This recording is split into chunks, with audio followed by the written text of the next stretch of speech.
Alright, hello. I wanted to record another video. I got my coffee. I'm chilling at home. I can speak freely because I'm the only one at home, so I can just talk about whatever I want to, which is going to be weed, and I would rather not do that with my family home because I don't want them to hear me. And what I mainly wanted to talk about was my experience smoking, smoking hella weed, quitting that, slowing down, how I managed to slow down, why I'm coming back, and my experience surrounding that with the people I had along me on that journey, my friends, people that smoked more than me and that could not quit, people that never really smoked or understood it, and they look down on you, sorta. They mostly just don't understand it. You can't really fault people for not understanding something, you can't get mad at them for that. Let me take a sip of my coffee. So, the first thing I wanted to talk about, kind of to set the base ground level for the things I'm going to talk about, is my initial experience with weed. And I have been smoking for around 3 years now, which is not a lot compared to a lot of people, but I started in my last year of. I started in my second to last year of high school, end of year break. So, end of year break, second to last year, and then all of last year of high school, and then 2 years since then. Almost 2 years. And at first, I was smoking a pretty regular amount, I wasn't completely hooked on it or waking baking every day or smoking all day every day in a perpetual state of being high. I was just treating it as a very interesting and very fun activity to do with my two friends who also smoked every once in a while, like on the weekends or sometimes during the week. I just coughed there, sorry, so had to mute. And it wasn't that much, because we were just chilling. But over time, it slowly became more and more, especially in the time right after school ended, and I was out of high school, didn't have a job, didn't really have a good idea of what I wanted to do in life. I was so fed up with school. This kind of started like maybe the last third of school as well. I was just so tired and so done, and I was smoking more and more, and the year after school as well, which all kind of led to me eventually smoking around 6 to 7. No, I'm joking. 8 cones a day. You know, quite a lot. I was basically high all day, every day. Like, I'd wake up, I'd go to my friend's house, we'd smoke more, go do something, smoke while we were doing it, come back, smoke. I'd go home, I'd smoke more, I'd do something, I'd smoke again, and I'd smoke again in the evening. That was basically my routine at one point, where I was having a cone every 1.5, 2 hours of being awake. And that's not as bad as some people get. That's not completely.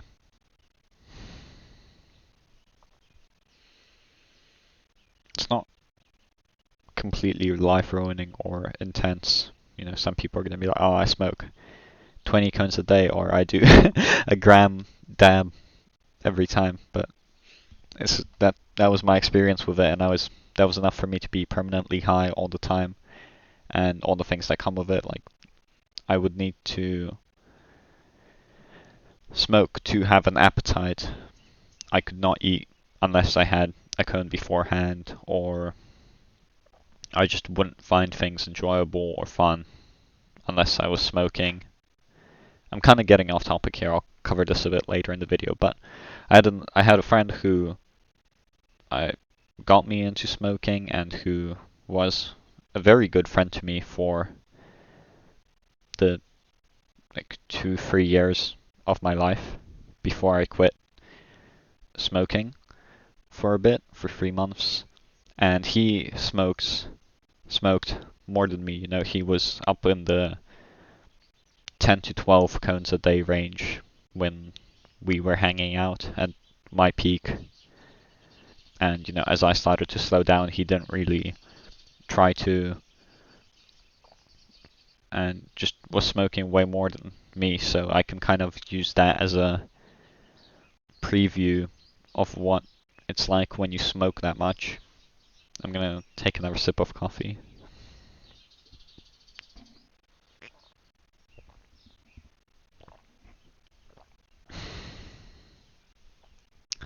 I've been really enjoying the authentic coffee taste recently, that earthy, ground taste of coffee. It's really nice to me, and just coffee in general.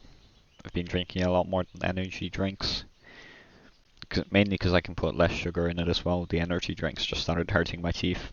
Anyway, so that's kind of my base from which I can continue talking about my experience with weed, because now I've explained my experience with it, how much I smoked, how much the people that I hung out with smoked. Uh, Obviously, I had friends who didn't smoke at all, and they didn't really get it. You know, they would drink. They would drink all they want. Not alcoholics, but you know, like normal people levels of drinking on the weekend or parties or city.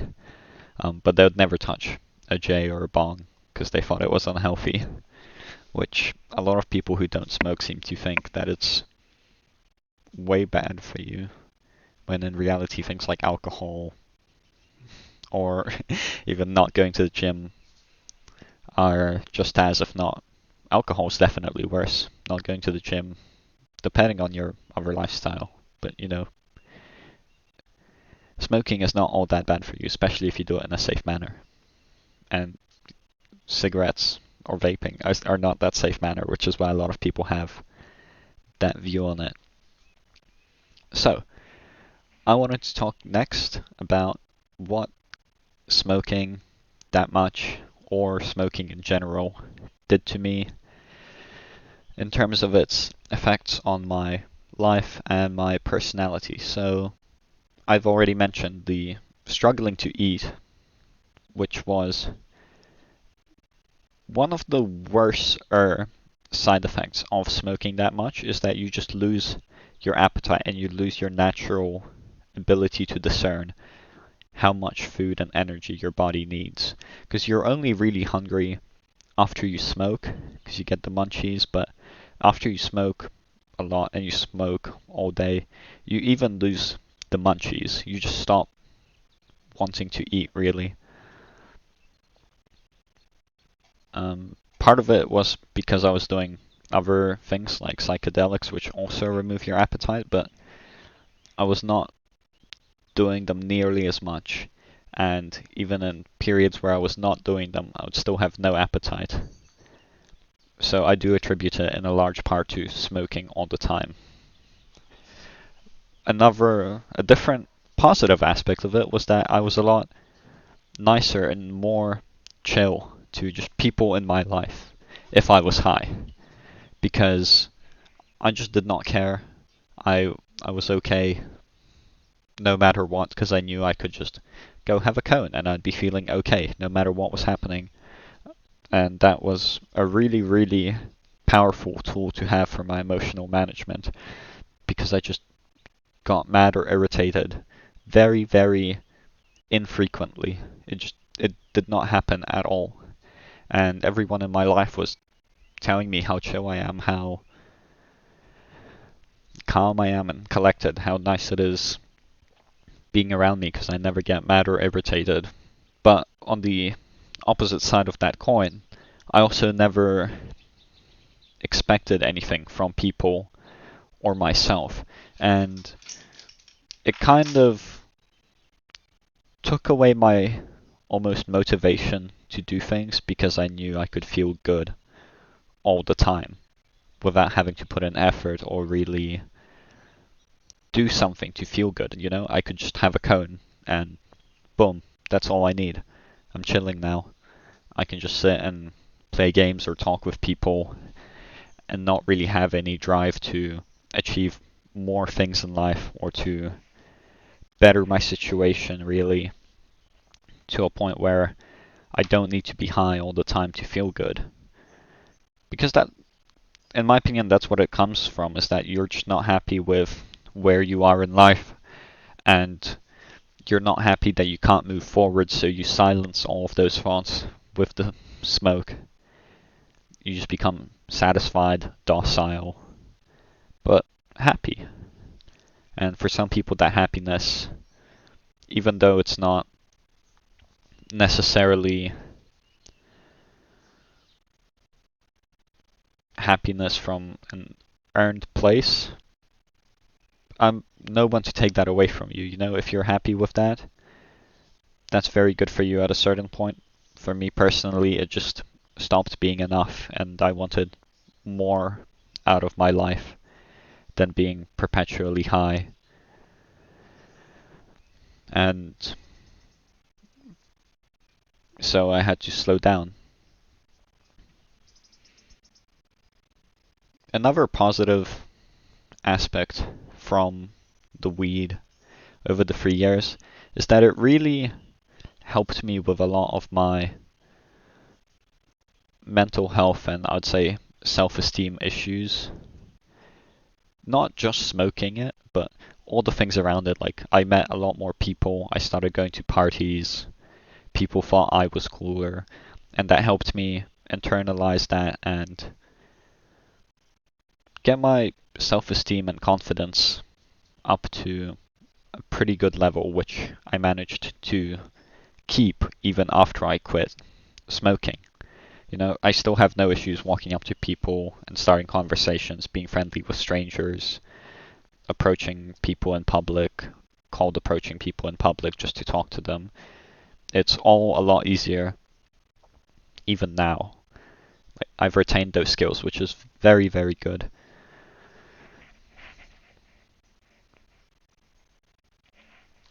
However, another negative aspect of it was that you don't feel like doing things. I've already mentioned this, but it even invades your deeper desires. Like, the more you smoke and the more time you are high, it kind of goes deeper and seeps deeper into your mind, especially if you don't keep it as a reward mechanism and as something that you can just do.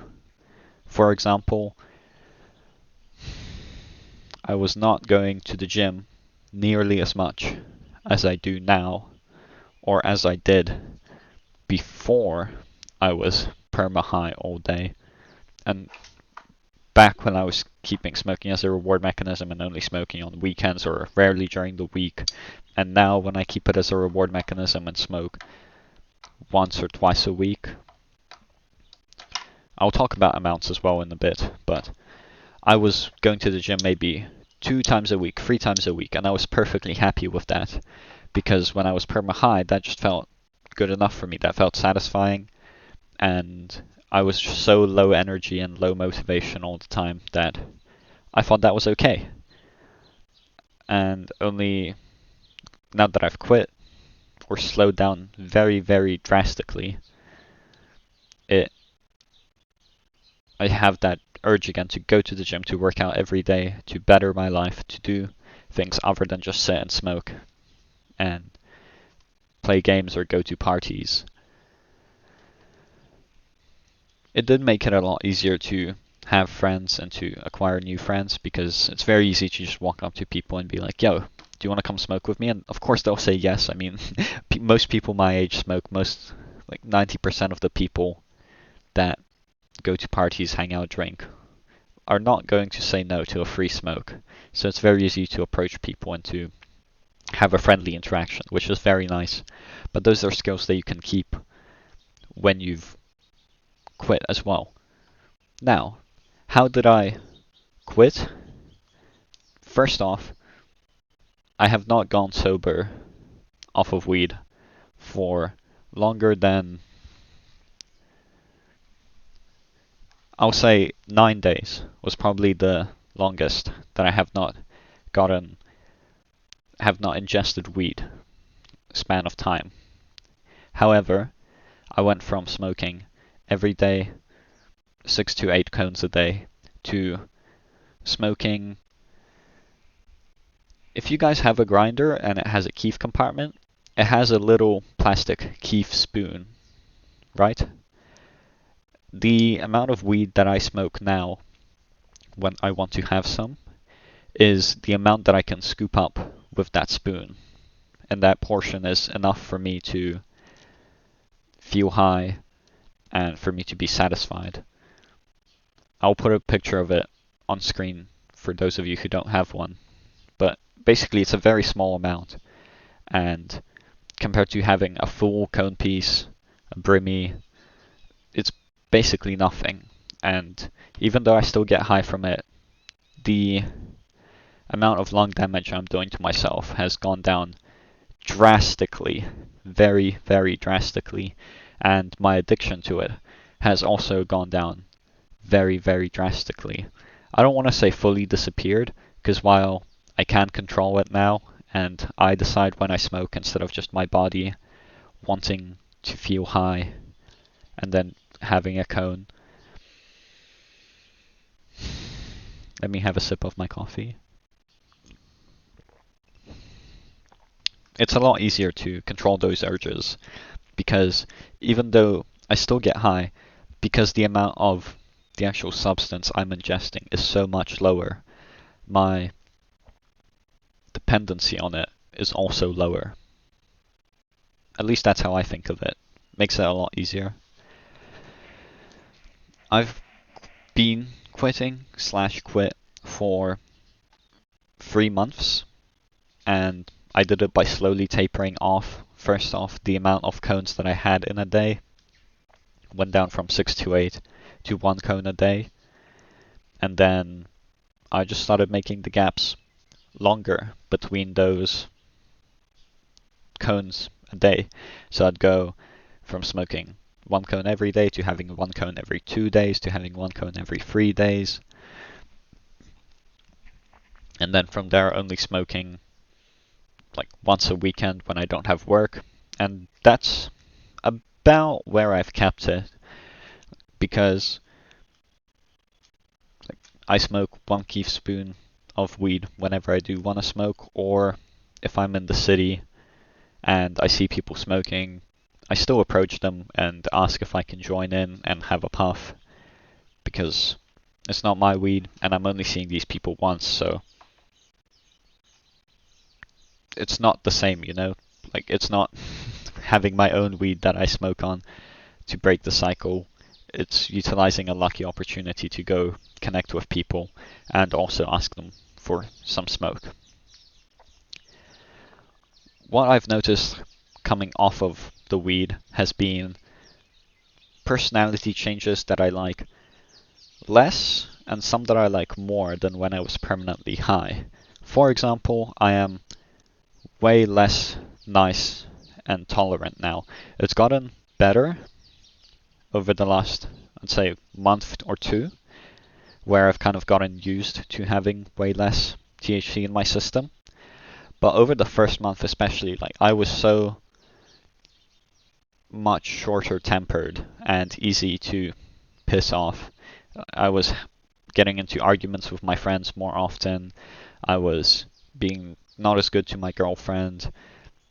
I was getting pissed off inside my head at random things way more, because I was so used to the weed keeping me calm and keeping me satisfied that I just did not realize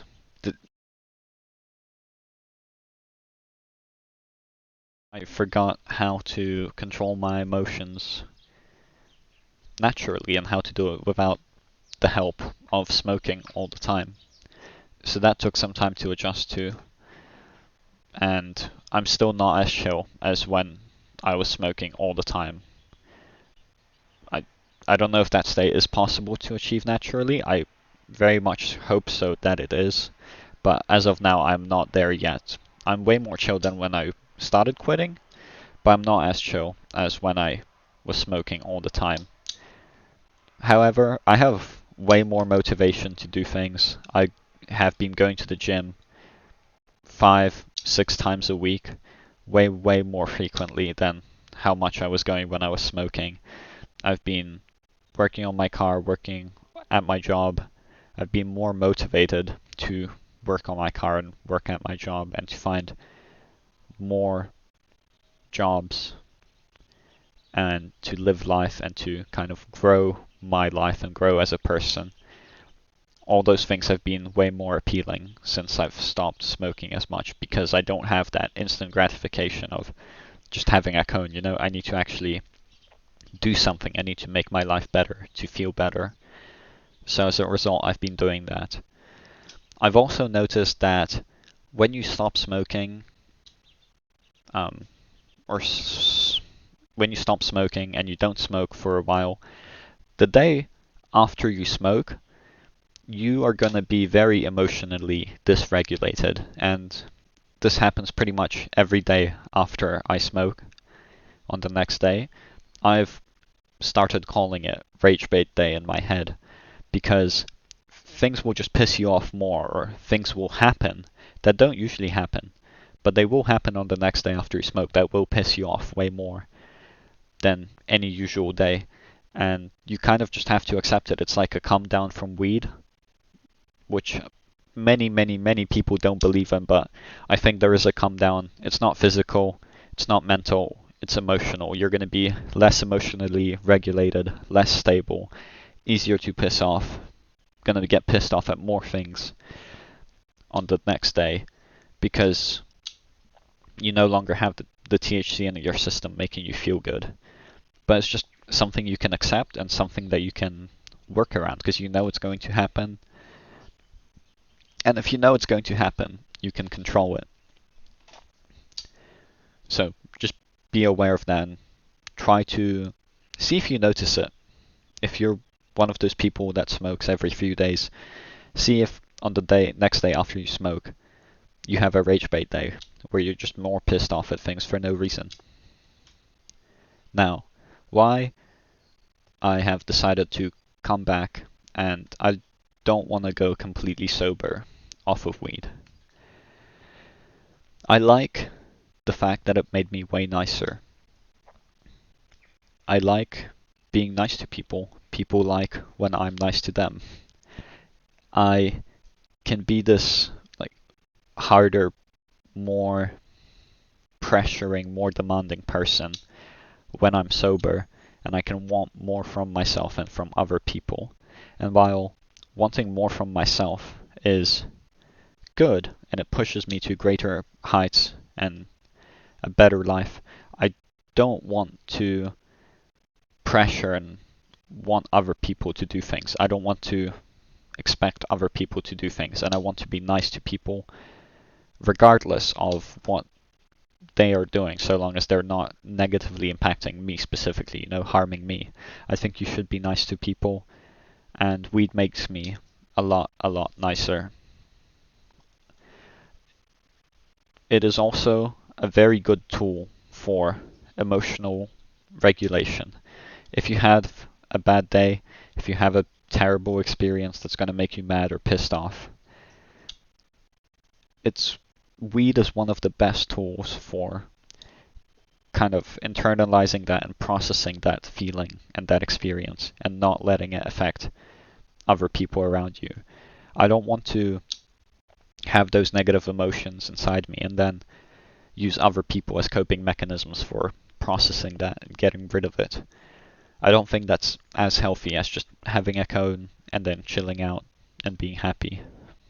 I would much rather not cause other people grief with the bad events in my life. And if I have to have a cone for that, I think that's worth it. Especially tying into my next point, I am able to control it, my weed usage, way more than I used to be able to.